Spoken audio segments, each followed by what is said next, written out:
ഇന്ന് നമ്മൾ ഡിസ്കസ് ചെയ്യാൻ പോകുന്നത് OET ലെറ്ററിന്റെ ഇൻട്രൊഡക്ഷൻ പാരഗ്രാഫിൽ നമ്മൾ കറണ്ട് ഹെൽത്ത് സ്റ്റാറ്റസ് എന്ന് പറഞ്ഞ് എഴുതുമല്ലോ. ഇപ്പോഴത്തെ നമ്മുടെ പേഷ്യൻ്റെ പ്രശ്നം എന്താണ്, അതാണ് കറണ്ട് ഹെൽത്ത് സ്റ്റാറ്റസ് എന്ന് പറയുന്നത്. അപ്പം കുറേ സ്റ്റുഡൻസിനും ഡൗട്ടുള്ള ഒരു കാര്യമാണ് അവിടെ എന്ത് എഴുതണമെന്നുള്ളത്. നമ്മൾ ഇന്ന് അതിനെക്കുറിച്ചാണ് ഡിസ്കസ് ചെയ്യാൻ പോകുന്നത്. ഈ കറണ്ട് ഹെൽത്ത് സ്റ്റാറ്റസ് എന്ന് പറയുന്നത് OET ലെറ്ററിലെ മെയിൻ പാർട്ടാണ്. അത് തെറ്റിപ്പോയാൽ നമ്മുടെ മാർക്ക് കുറയാൻ നല്ല ചാൻസ് ഉണ്ട്. സോ അവിടെ എന്താ എഴുതാമെന്നാണ് നമ്മളിപ്പോൾ ഡിസ്കസ് ചെയ്യാൻ പോകുന്നത്. ഫസ്റ്റ് വൺ, ഇപ്പം നമ്മുടെ പേഷ്യൻ്റ് ഒരു കണ്ടീഷനായിട്ട് സഫറിങ് ചെയ്യുന്നുണ്ടെന്ന് വിചാരിക്കുക. അതായത് മലേറിയ എന്ന് പറഞ്ഞൊരു കണ്ടീഷൻ നമ്മുടെ പേഷ്യൻ്റ് ഇപ്പോഴും ഉണ്ട്. അപ്പോൾ നമ്മൾ എഴുതേണ്ടതാണ് ഹി ഹാസ് മലേറിയ. എല്ലാവർക്കും വരുന്ന ഡൗട്ടാണ് ഹി ഹാസ് മലേറിയ ആണോ, he has been diagnosed with malaria ആണോ. ഹി ഹാസ് മലേറിയ എന്ന് പറഞ്ഞാൽ മതിയായിരിക്കും.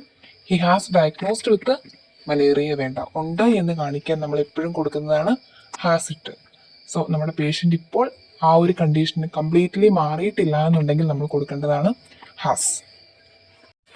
Second one, if the patient underwent any surgery. നമ്മുടെ പേഷ്യൻ്റ് എന്തെങ്കിലും സർജറി കഴിഞ്ഞിട്ട് ഫോർദർ മോണിറ്ററിങ്ങിനൊക്കെ വേണ്ടിയാണ് നമ്മൾ ലെറ്റർ എഴുതുന്നതെങ്കിൽ നമ്മൾ കൊടുക്കേണ്ടതാണ് he underwent total hip replacement surgery, അല്ലെങ്കിൽ he is recovering from total hip replacement surgery. രണ്ടും കറക്റ്റാണ്. സർജറി കഴിഞ്ഞൊരു പേഷ്യൻ്റ് ആണെങ്കിൽ നമുക്ക് ഒന്നെങ്കിൽ അണ്ടർവെന്റ് എന്ന് പറഞ്ഞ് എഴുതാം, അല്ലെങ്കിൽ he is recovering from surgery എന്ന് എഴുതാം.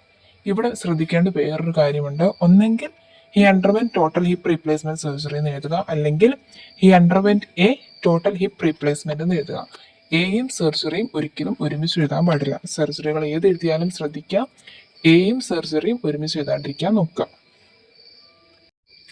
ചില സിറ്റുവേഷൻസിൽ നമുക്കൊരു ക്വസ്റ്റ്യൻ മാർക്ക് ഇട്ടിട്ട് തരും. അപ്പം നമുക്ക് ആ ഒരു കണ്ടീഷൻ ഉണ്ട് എന്ന് ഒരിക്കലും പറയാൻ പറ്റത്തില്ല. സസ്പെക്റ്റഡ് കേസ് ആണെന്ന്, അപ്പം നമ്മൾ കൺഫേംഡ് അല്ല ആ ഒരു കണ്ടീഷൻ ഉണ്ടെന്ന്. സസ്പെക്റ്റഡ് കേസ് ആയതുകൊണ്ട് നമ്മൾ എഴുതുന്നതാണ് he suspected to have malaria. അപ്പം ക്വസ്റ്റ്യൻ മാർക്ക് ഇട്ടിട്ടാണ് മലേറിയ തന്നിരിക്കുന്നതെങ്കിൽ അത് സസ്പെക്റ്റഡ് കേസ് ആയിരിക്കും. അപ്പം who is suspected to have malaria എന്ന് വേണം നമ്മൾ എഴുതുമ്പോൾ എഴുതാൻ വേണ്ടി. പിന്നെ ലാസ്റ്റ് വൺ ആണ്, ഇതൊരു ലോങ് ടൈം കണ്ടീഷൻ ആണെങ്കിൽ നമ്മൾ എഴുതുന്ന ഒരു കണ്ടീഷൻ, അതായത് ക്യാൻസർ പോലത്തെ ലോങ് ടൈം കണ്ടീഷനാണ് നമ്മൾ എഴുതുന്നതെങ്കിൽ നമ്മൾ എഴുതേണ്ടത് he has been diagnosed with cancer എന്നാണ്. ഹി ഹാസ് ക്യാൻസർ എന്ന് എഴുതരുത്. പിന്നെ ഒരു 2-3 ദിവസമായിട്ടുള്ള കണ്ടീഷൻസിലൊന്നും ഹാസ് ബീൻ ഇട്ട് കൊടുക്കരുത്. ലോങ് ടൈം കണ്ടീഷൻ ആണെങ്കിൽ മാത്രം, അത് വർഷങ്ങളായിട്ടുള്ള കണ്ടീഷൻസ്, ക്യാൻസർ, റീനൽ ഫെയിലിയർ അങ്ങനത്തെ കണ്ടീഷൻസ് ആണെങ്കിൽ മാത്രമേ ഹാസ് ബീൻ ഡയഗ്നോസ്ഡ് വിത്ത് എഴുതാൻ പാടുള്ളൂ.